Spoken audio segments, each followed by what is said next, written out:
இது ஏன் கட்சி நிறுவனர் நான், தலைவர் நான். என்னை பார்க்கக்கூடாதுன்னு சொல்றதுக்கு யாருக்கும் எந்த அதிகாரமும் கிடையாது. ஆனால்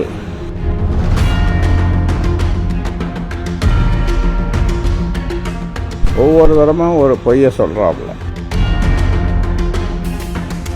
இப்போ நீங்க பொதுக்குழு நேற்று அறிவிச்சிருக்கீங்க. அதே வேளையில அன்புமணி ராமதாஸும் வர 9ஆம் தேதி பொதுக்குழு பாட்டாளி மக்கள் கட்சின்றது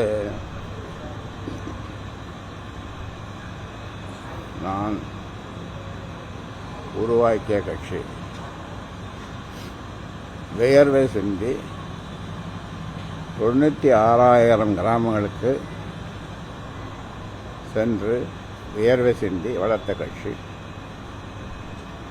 வேறு எவரும் அதற்கு உரிமை கொண்டாட முடியாது. இன்னொன்று, நான் 17ஆம் தேதி பொதுக்குழு அறிவிச்சிருக்கிறேன்.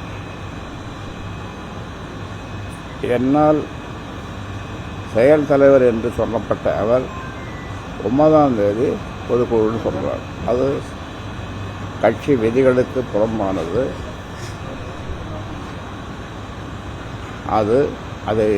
அது சம்பந்தமாக நாங்கள் உங்களை பத்திரிகை ஊடக நண்பர்களை கேட்டுக்கொள்வதெல்லாம்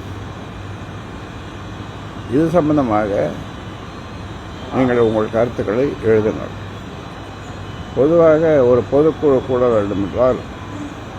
கூட்டப்பட வேண்டும் என்றால் 15 நாளைக்கு முன்னாலே பொதுக்குழு உறுப்பினர்களுக்கு அறிவிக்கை அனுப்ப வேண்டும். ஆனால் நான் முறையாக 17ஆம் தேதி இந்த பொதுக்குழுவை அறிவித்திருக்கிறேன். அதனால் வேறு எவரும் பாட்டாளி மக்கள் கட்சி பெயரிலோ பொதுக்குழு கூட்டுகிறேன் என்று சொல்வது சட்டத்திற்கும் கட்சி விதிகளுக்கும் புறம்பானது. தொடர்ச்சியாக இந்த மாதிரி நீங்க அறிவிக்கிறத ஏற்றி அவர் ஒரு நிகழ்ச்சிகளை அறிவிக்கிறாரு. இந்த மாதிரி செயல் தலைவர் பண்றாரு. நீங்க ஏதாவது நடவடிக்கை எதனா எடுக்க நேரிடுமா?